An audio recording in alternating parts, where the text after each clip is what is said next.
Oftentimes I will get the question, Mauro, why do I have to add weights when I do my legs? I can just do my legs and that feels like it's hard enough. And it's an interesting question, it's an interesting point, but I think there's a layer deeper to that. I think the question really is, like, why would you not increase the weight? Why would you not challenge your body? So you're always walking around throughout the day. You're holding your body up, and maybe sometimes climbing the stairs, whatever it is. So your body is used to that level of activity. For some people, they're getting quite a bit of that in their day. For some other people, it's almost nothing. So then, yes, it would feel challenging just to walk up a flight of stairs, just to do 10 step ups, whatever it might be, because that's a step beyond what you're used to doing. But at some point, you can only do so many steps, and it takes so long. What you have to do is make the exercise more challenging. And of course, you guys know there's a bunch of ways to make it more challenging.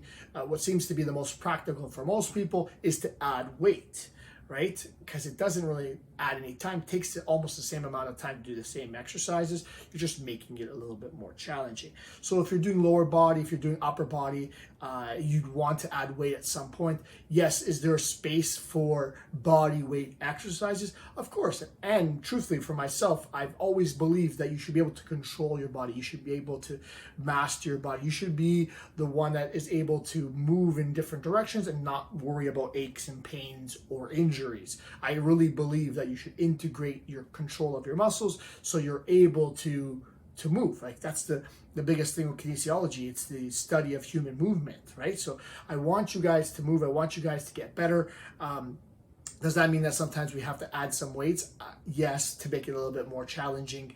Some movements are okay to start with without any weights, but at some point you cannot really make it more challenging unless you slow it down, unless you add partial reps, unless you do some other sort of funky things with the way you perform the exercise itself.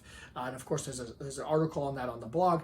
But more than anything, you do want to challenge yourself, and it should be beyond what you're normally doing on a day-to-day basis, so that your body has to adapt to that an increased challenge, and it sort of over adapts, and then you're better prepared for it in the future. And this is why, week over week, month over month, you are making it a little bit more challenging by adding reps or by adding weight or however we choose to do that. But it is a way that you have to constantly challenge to progressively overload. You guys have heard this before. Overload, meet that expectation. Overload, meet that expectation. Just like any other part of your life, you're stretching, you're pushing yourself, you're meeting that expectation, and then you're moving beyond it. So yes, you do need to use some weights, and I will talk a little bit more about that next time. But for today, the answer is yes.